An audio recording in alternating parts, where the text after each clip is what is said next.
Hey, welcome to the shop. I'm Chris. You're watching Show Me Repair. I've got my F-350 on the lift here, and I actually started recording this job like a couple months ago. I thought I had a better idea for the parking brake. As you can see, I've got the hub, rotors gone, calipers gone. I'm down to the parking brakes here. I thought I had a better idea for a parking brake. But then over the months of basically being busy with other stuff and thinking about it more and going over it in my head and looking up information, I don't think my idea that I wanted to get rid of the factory parking brake and install another style parking brake is as safe as the factory parking brake. So I've decided I'm going to go a different route. Let me give you a little context of what my dilemma or what's going on here.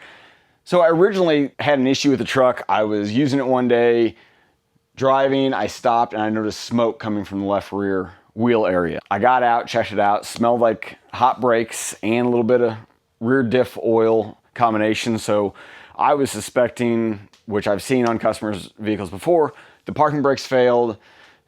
Pieces got up into the axle seal, caused that to leak.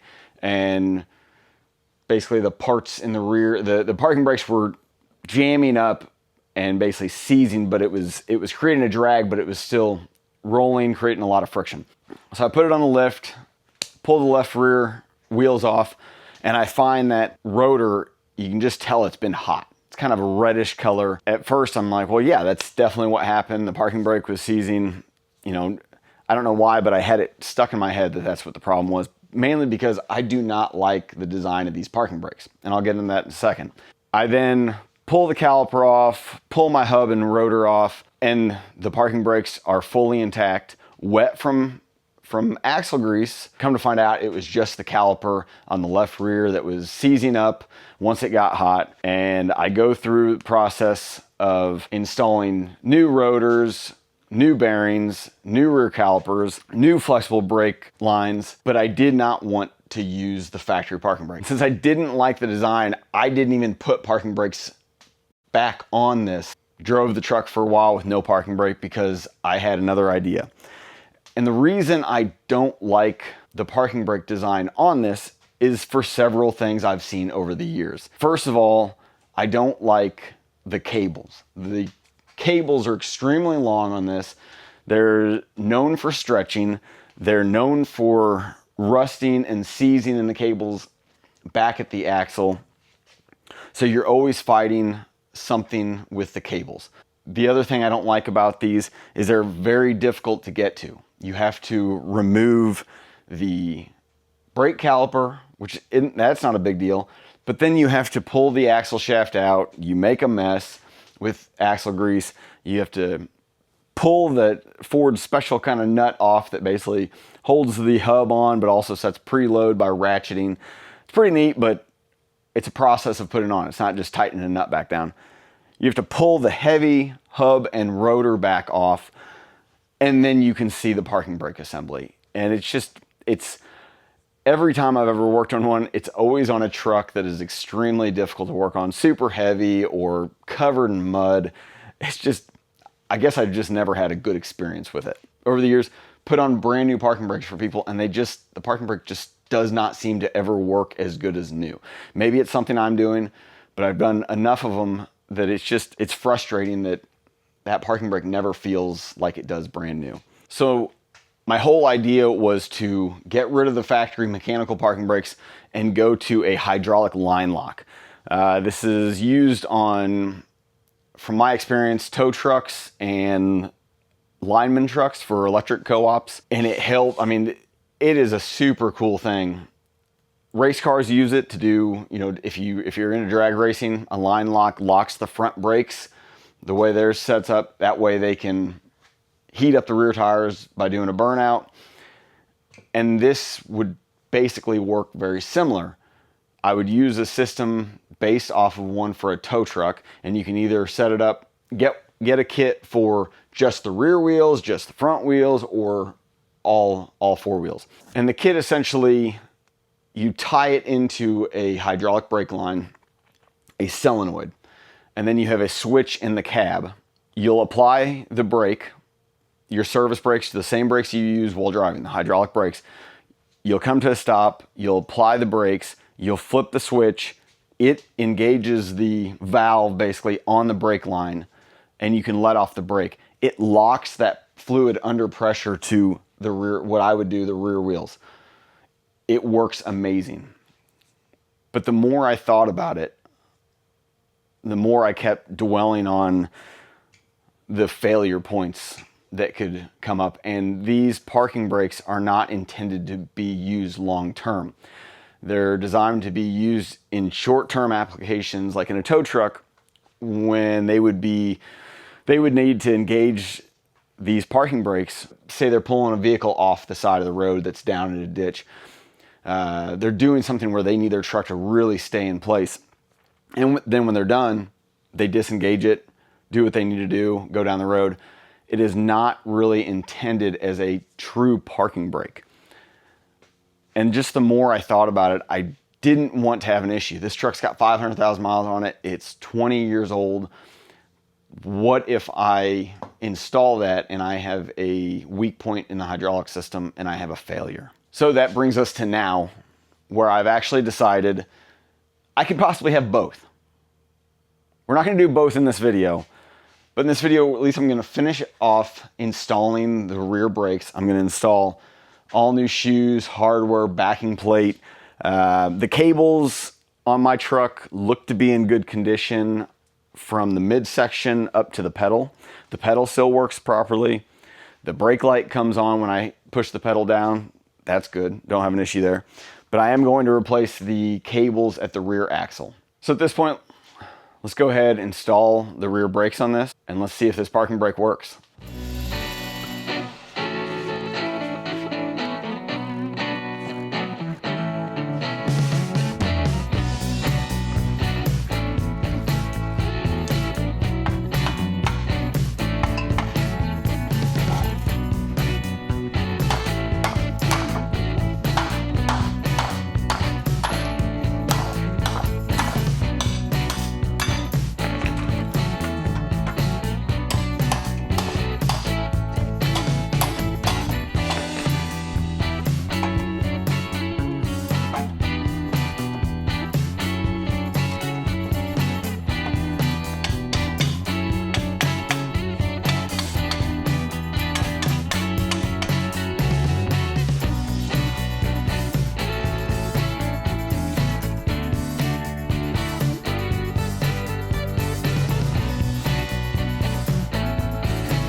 Some of these are reverse thread.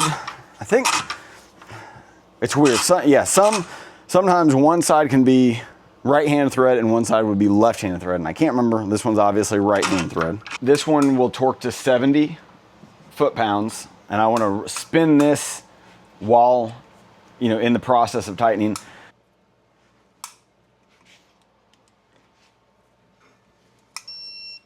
Then once I hit 70, I'm going to loosen it up 90 degrees. And then I'm going to spin the hub as I tighten to 18 foot-pounds.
all back together. I've got my new parking brake cable in. I know it doesn't look much different to you guys, but it's all in there. You can see the shiny new hardware there. Comes up, got it all connected.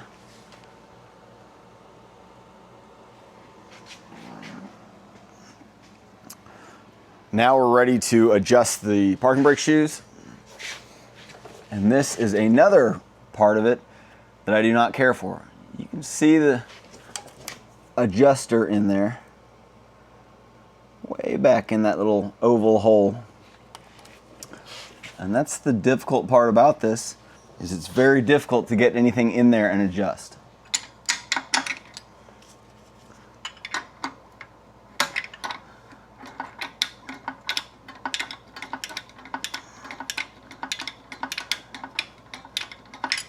So now that I think about it, I want to actually put the wheels on. That way it gives me basically more leverage to turn the wheel, to get a feel that whenever I tighten the shoes, that they're actually starting to drag. I will torque those once I get it on the ground.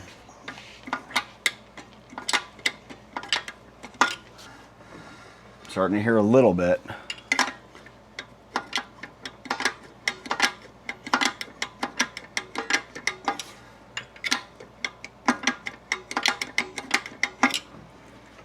Okay, I know you guys can't hear it, but that wheel is getting harder to turn and it is dragging. Let's see if I can get just a little bit more out of it. Yeah, I like that. That'll seat in good.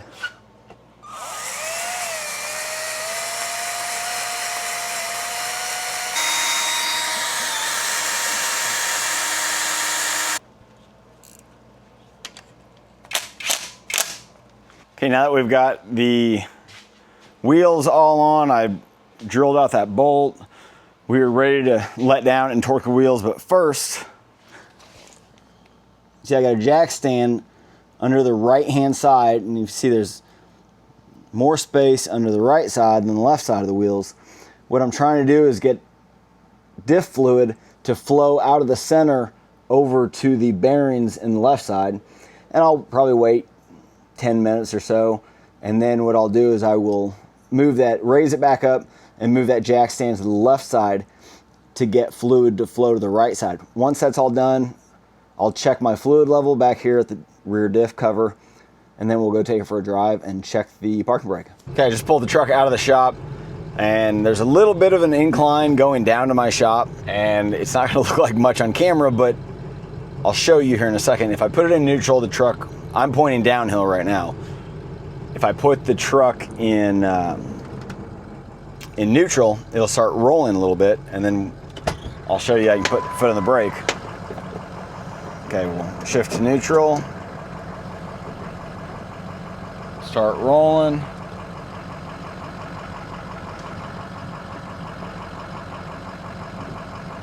All right. We're still in neutral, parking brake's on. Fixed it. Okay, now I'm on a part of my yard that, let me throw it in neutral.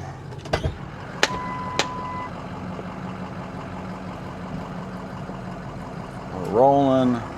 There's the dog. And we're in neutral. Let's put our foot in the parking brake. Yeah, that feels pretty sturdy. It's in neutral right now. Just the parking brake's holding it. So, and I just dawned on me, I forgot to torque my wheels. I even said earlier that I need to torque the wheels. So it always feels good to do a project, and you're always, even if it's little things like this, it's just fixing the brakes. It always feels good to, and it's probably why I'm a mechanic, is I like fixing things. I like the something doesn't work and I can make it work. And that's, it's starting to get less enjoyable, but I still, when I fix big problems, it always feels good. And to me, this parking brake was a big problem. Okay, I think I'm gonna wrap it up here. We got the parking brake working. That was the whole goal. Sometimes the factory stuff just isn't engineered that great, or not engineered, what I'm saying.